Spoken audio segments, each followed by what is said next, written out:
Supreme court में एक याचिका आई थी और इसमें मांग की गई थी कि संवैधानिक पद पर बैठे हुए लोग जो अनाप शनाप बयान देते हैं, हेट स्पीचेस देते हैं, इस संबंध में एक दिशा निर्देश जारी होनी चाहिए। याचिका कई रिटायर्ड ब्यूरोक्रेट्स, सिविल सोसाइटी के लोग, रिटायर्ड जजेस, उनकी तरफ से आई थी और उस याचिका में असम के मुख्यमंत्री हिमंता बिस्वा शर्मा सहित उत्तराखंड के मुख्यमंत्री, यूपी के मुख्यमंत्री, इन लोगों के कुछ बयानों का उसमें जिक्र किया गया था। याचिका मुख्य न्यायाधीश की बेंच में लगी थी। जब मामला सुनवाई के लिए आया तो सीनियर एडवोकेट कपिल सिब्बल पेश हुए और उन्होंने कहा कि माय लॉर्ड, बहुत टॉक्सिक माहौल सा हो गया है, बहुत टॉक्सिक सा माहौल हो गया है, माय लॉर्ड्स आप ही को कुछ करना होगा। इस पर जस्टिस सूर्यकांत ने कहा कि वो तो ठीक है, हम तो चाहते हैं कि ऐसे मामले की सुनवाई करें, ऐसी कोई याचिका आए, लेकिन जिस ढंग से याचिका ड्राफ्ट की गई है, जिस ढंग से कुछ ही लोगों का नाम इसमें शामिल किया गया है, कुछ लोगों के बयानों का है इसमें जिक्र किया गया है, ये ठीक नहीं है। सेलेक्टिवली कुछ लोगों का जिक्र किया गया। मसलन उनका कहना यही था कि भाई आप बीजेपी के नेताओं का जिक्र कर रहे हैं, आप असम के सीएम का जिक्र कर रहे हैं, आप यूपी के सीएम का जिक्र कर रहे हैं, आप उत्तराखंड के सीएम के बयानों का जिक्र कर रहे हैं, लेकिन बाकी लोगों का हमने जिक्र नहीं किया है और इसलिए हम इस मामले की सुनवाई नहीं करेंगे, इस पर याचिका पर सुनवाई नहीं करेंगे। उन्होंने कहा कि हम सलाह देंगे, हमारी सलाह यह है कि आप एक सिंपल अलग तरह की पिटीशन फाइल करें और उसमें ये मांग करें कि पॉलिटिकल पार्टियों के लोग इस तरह से बयान जो दे रहे हैं उनके लिए दिशा निर्देश जारी किया जाए। उसमें ये भी बातें आई कि जो ब्यूरोक्रेट्स हैं वो तो उन्होंने पहले ही समर्पण किया हुआ है, वो तो ऐसा कुछ नहीं करते। तो बात घूम फिर के आई कि ये करते कौन है, तो राजनेता करते हैं।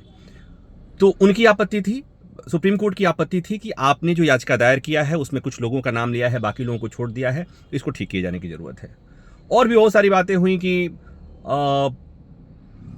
ये थॉट है, थॉट पर कैसे कोई रोक लगा सकता है, चुनाव आयोग क्यों नहीं काम ऐसा करता है। दूसरा ये भी कि पार्टियों को खुद सोचना चाहिए, नेताओं को खुद सोचना चाहिए कि संवैधानिक पद पर बैठे हुए तो उनको इस तरह के बयान नहीं देना चाहिए। तमाम बातें हुई, लेकिन बात यही हुई कि जस्टिस सूर्यकांत सीजेआई ने कह दिया कि इस याचिका पर सुनवाई नहीं करेंगे, दूसरी याचिका लेकर आइए, उस पर हम सुनवाई करेंगे। याचिका निष्पक्ष होनी चाहिए, याचिका तटस्थ होनी चाहिए, किसी पार्टी के नेताओं को टारगेट करने के लिए नहीं होनी चाहिए। इसका मतलब यही हुआ, मतलब आप ऐसी याचिका लाएं जिसमें कहें कि संवैधानिक पद पर बैठे हुए सभी लोगों के लिए हो, सभी राजनेताओं के लिए हेट स्पीच के मामले में दिशा निर्देश जारी करें। ये बात ठीक नहीं कि उसमें आपने कुछ लोगों का नाम दे दें और इस तरह से करें। और उनके इस कहने के बाद से कपिल सिब्बल ने कहा कि ठीक है माय लॉर्ड, हम नई याचिका लेकर आ रहे हैं। तो अब नई याचिका 2 हफ्ते बाद फिर आएगी, उसमें सुनवाई होगी। ये भी याचिका जो आई थी, ये याचिका हिमंता, असम के सीएम का जो वो विवादास्पद वीडियो आपने देखा जो उसके बाद ही याचिका आई थी।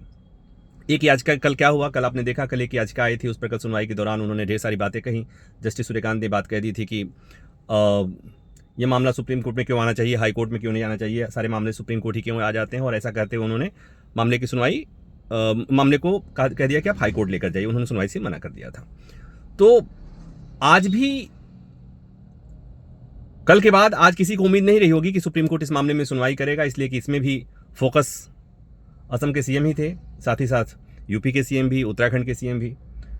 तो ये बात तो समझ में आती है कि भाई उदाहरण आपने दिया है, तो उदाहरण तो अमूमन वही आदमी देता है जो सामने दिखता है। तो याचिका दायर करने वालों को लगा था कि मामला यही है और शायद इन बयानों का जिक्र करके, चाहे वो असम के सीएम का बयान हो, चाहे मुख्यमंत्री यूपी और उत्तराखंड के मुख्यमंत्रियों का बयान हो, इसी के आधार पर सुप्रीम कोर्ट से स्थिति की गंभीरता को बताया जा सकता है। लेकिन यहाँ बात उल्टी पड़ गई कि भैया केवल बीजेपी के नेताओं, बीजेपी के मुख्यमंत्रियों से बात नहीं बनेगी। अगर आपको इस मामले में सुनवाई करनी है और इस मामले में गाइडलाइन आपको चाहिए, तो आप एक ऐसी याचिका लेकर आएं जिसमें या तो किसी व्यक्ति विशेष का नाम नहीं हो, और हो तो सबका हो, सारी पार्टियों का हो। ये पक्षपातपूर्ण लगा उनको, शायद ऐसी याचिका लगी होगी। तो फिलहाल सुप्रीम कोर्ट ने उस याचिका पर फिलहाल सुनवाई से इनकार कर दिया। इतनी सी बात थी, बाकी सब बढ़िया है।